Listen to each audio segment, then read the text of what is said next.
Bonjour à tous, je vous retrouve aujourd'hui dans une nouvelle vidéo dans laquelle nous allons parler de la planète Terre, qui est une planète active. Alors en effet, tous les jours, la surface de la Terre subit des événements géologiques et climatiques qui nous prouvent que la Terre est une planète active. Alors nous allons nous demander comment l'activité naturelle de la Terre se manifeste-t-elle, et nous allons voir que dans un premier temps, les volcans et les séismes sont les témoins de l'activité interne de la planète Terre. Alors, on va tout d'abord définir ce qu'est une éruption volcanique. Alors, les éruptions volcaniques, ce sont des émissions de lave, de gaz et de roches au niveau des volcans. Il faut savoir qu'il existe deux types de volcans. Alors, tout d'abord, les volcans effusifs, les moins dangereux, qui sont caractérisés par l'émission de lave fluide et par des projections de hauteur relativement faibles. Ces volcans auront une forme de cône. Alors, il existe ensuite les volcans explosifs, les plus dangereux, qui sont caractérisés par une émission de lave visqueuse et par l'abondance des gaz. Alors, sous la pression de ces gaz, il va se former des fortes explosions et des nuées ardentes. Ces volcans explosifs ont une forme de dôme. Alors, maintenant, on va s'intéresser aux séismes, qui sont une autre manifestation de l'activité interne de la Terre. Alors, qu'est-ce qu'un séisme? Les séismes correspondent à la fracture des roches en profondeur. Cette fracture entraîne une libération d'énergie sous forme d'ondes sismiques qui sont responsables en fait des tremblements de terre. La puissance d'un séisme est définie par ce qu'on appelle sa magnitude. Alors si maintenant on regarde les conséquences d'un séisme, elles peuvent être catastrophiques lorsqu'un séisme va toucher des constructions humaines, des villes, etc. Ou alors n'avoir aucune conséquence si ce séisme survient sur des territoires inoccupés.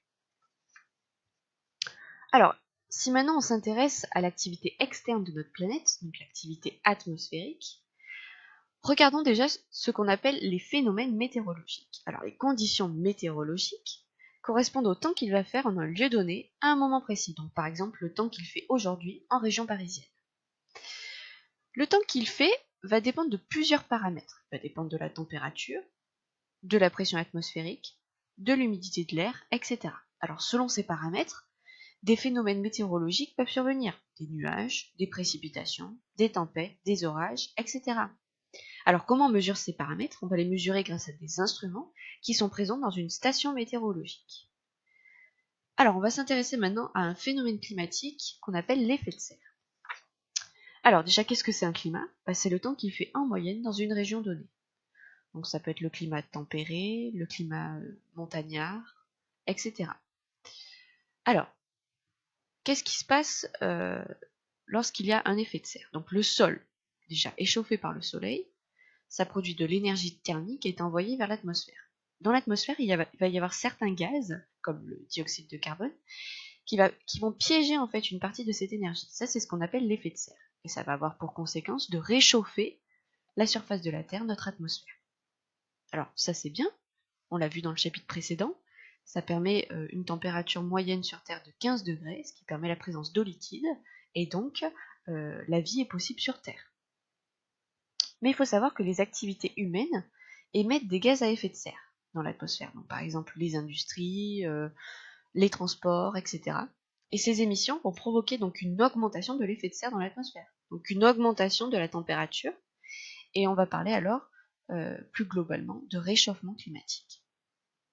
Alors, si maintenant on regarde un petit peu les événements extrêmes qui peuvent se produire, alors, certains phénomènes météorologiques ou climatiques présentent des risques pour les populations. Donc, par exemple, les inondations, les sécheresses, les tempêtes.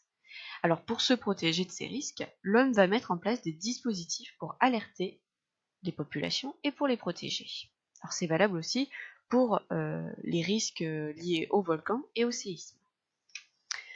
Alors, si maintenant on regarde le schéma bilan de notre chapitre, on a vu que la planète Terre était une planète active. En effet, elle possède une activité interne qui se manifeste par l'activité volcanique et sismique. Et on a vu que les volcans et les séismes, ça présentait des risques pour l'homme. On a vu qu'elle avait aussi une activité externe, une activité atmosphérique, avec les phénomènes météorologiques tels que la pluie, le vent, et les phénomènes climatiques tels que l'effet de serre, et eux aussi peuvent avoir des risques pour l'homme, lorsqu'on parle notamment de tempêtes, d'inondations, de sécheresses, etc. J'ai voulu faire une petite aparté sur ce qu'était l'effet de serre. Alors l'effet de serre, il faut savoir que c'est déjà un phénomène qui est naturel, mais l'augmentation de l'effet de serre par les activités humaines peut avoir des conséquences sur notre climat, comme le réchauffement climatique.